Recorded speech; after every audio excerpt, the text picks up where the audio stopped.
رسول پاک صلی اللہ علیہ وسلم کے دنیا میں مبعوث ہونے سے پہلے دو قبیلے تھے، ایک قبیلہ بنو بکر، ایک بنو تغلب۔ ایک قبیلے والوں کی اونٹنی دوسرے قبیلے کے باغ میں چلی گئی۔ باغ والا دیکھ رہا کہ اونٹنی آ رہی، اور آ کے اس نے درخت کے پتے کھانے شروع کر دیے۔ قاعدے کی بات یہ تھی کہ ایک دو ڈنڈے لگاتا واپس بھگا دیتا، لیکن یہ جاہلیت کا دور تھا۔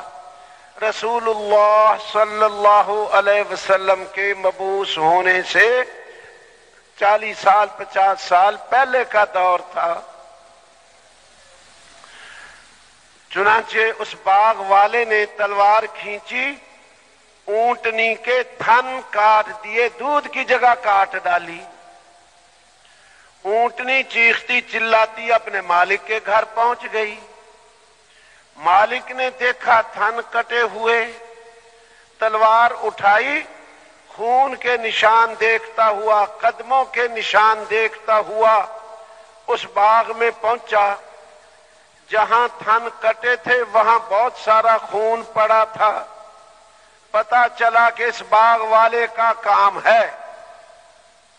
اب قاعدے کی بات یہ تھی، اپنے سرداروں کو جمع کرتا اور ان سے کہتا، دیکھو اس باغ والے نے میری اونٹنی کا نقصان کر دیا، نقصان پورا کروا دو۔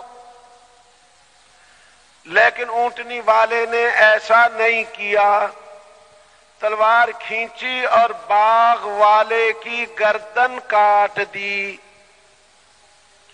باغ والے کے بیٹے اور بھائی اور قبیلہ، ان کو پتا چلا ہمارا بندہ مر گیا۔ کس نے مارا؟ فلانے نے مارا۔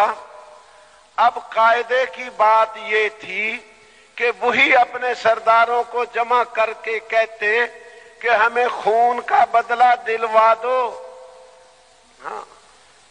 تاوان دلوا دو، دیت دلوا دو۔ جو بھی فیصلہ کرتے بات ختم ہوتی، لیکن انہوں نے ایسا نہیں کیا۔ تلواریں کھینچی اور اونٹنی والے کی گردن کاٹ دی۔ اس کے بھی بیٹے، اونٹنی والے کے بھائی اور رشتہ دار، انہوں نے تلواریں کھینچی۔ باغ والے کے بیٹے اور رشتہ داروں نے تلواریں کھینچی۔ جنگ چھڑ گئی، کوئی ادھر سے مرے، کچھ ادھر سے مرے، اور ایک قبیلہ ہار گیا، ایک جیت گیا۔ جو ہار گیا اس نے سال یا 6 مہینے چپ کے ہتھیار جمع کیے، اپنے ساتھ اور قبیلوں کو شامل کیا اور دوسرے قبیلے پہ حملہ۔ پھر انہوں نے چپ کے ہتھیار جمع کیے، اپنی قوت بنا کے ان پہ حملہ۔ 40 برس تک جنگ جاری رہی۔ حرب بسوس اس جنگ کا نام تھا، سارے عرب میں پھیل چکی۔ ان حالات میں جناب رسول پاک صلی اللہ علیہ وسلم مبعوث ہوئے۔ پھر انہی لوگوں میں سیدنا ابوبکر صدیق جیسے، سیدنا عمر رضی اللہ عنہ جیسے، سیدنا عثمان، علی، طلحہ، زبیر اور مہاجرین، انصار، عشرہ مبشرہ، ایسے مبارک لوگ تیار ہوئے جن کے بارے میں، ان کی مدح میں، ان کی تعریف میں قرآن اترا آسمانوں سے۔ یہ وہی لوگ تھے۔ کیا کیسے ایتے آئیں؟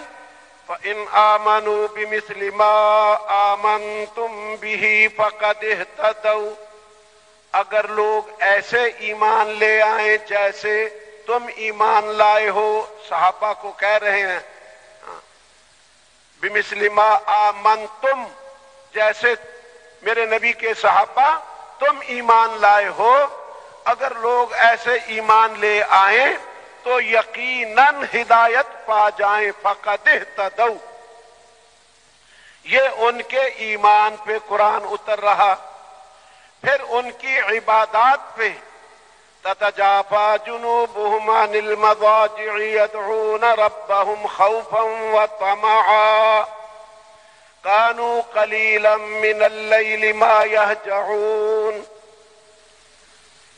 والذين يبيتون لربهم سجدا وقياما محمد رسول الله والذين معه أشداء على الكفار رحماء بينهم تراهم ركعا سجدا يبتغون فضلا من الله ورضوانا سيماهم في وجوههم من أثر السجود ذلك مثلهم في التوراة ومثلهم في الإنجيل۔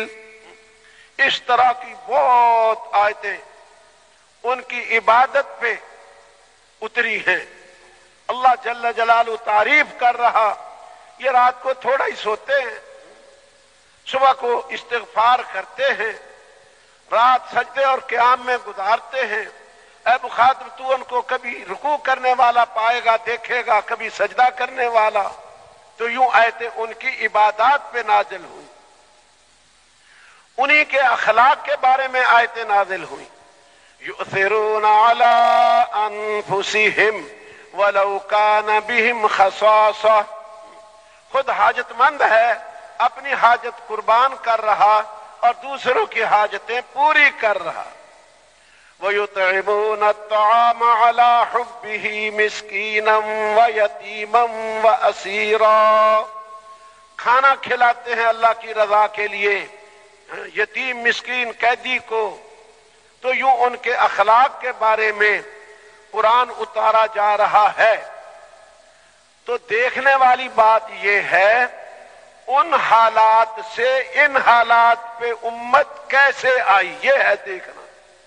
دیکھنے والی بات یہ ہے، جب رسول پاک صلی اللہ علیہ وسلم پہ شروع میں پہلی وحی آئی، آپ اکیلے تھے۔ یہ باتیں دھیان سے سننی ہیں، ہاں دھیان سے سننی ہے۔ ہم ایک کام کے لیے آئے ہیں، ایک محنت سیکھنے کے لیے آئے ہیں، ہمارے سامنے ایک مقصد ہے۔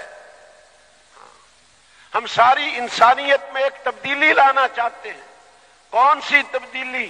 جو امام الانبیاء، حبیب خدا حضرت محمد مصطفیٰ صلی اللہ علیہ وسلم لائے تھے، اور وہ تبدیلی والے احکام امت کو دے کے گئے۔ اور یہ پہلے عرض کر دیا، تبدیلی اللہ ہی لاویں گے، فاعل حقیقی اللہ پاک کی ذات ہے، ہاں قوت تقدیر اللہ پاک کی ہے۔ ہم تو اللہ سے مانگیں گے اور وہ طریقہ اختیار کریں گے جو رسول اللہ صلی اللہ علیہ وسلم نے اختیار فرمایا۔ ہماری بنیادیں جو ہیں ان میں ایک یہ بات ہے، ہم محنت میں رسول پاک صلی اللہ علیہ وسلم کا مبارک طریقہ زندہ کرنا چاہتے ہیں۔ فقط محنت نہیں، اچھی طرح سننا ہے، فقط محنت نہیں، محنت پچھلی 14 صدیاں ساری ہوتی چلی آئی ہے، پھر یہ بے دینی کیوں آ گئی؟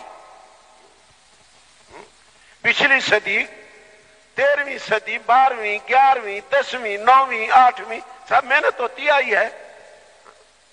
اگر محنت بیچ میں بالکل رک جاتی تو ہم تک کیسے بات پہنچتی؟ ہم محنت میں رسول پاک صلی اللہ علیہ وسلم کا مبارک طریقہ زندہ کرنا چاہتے ہیں۔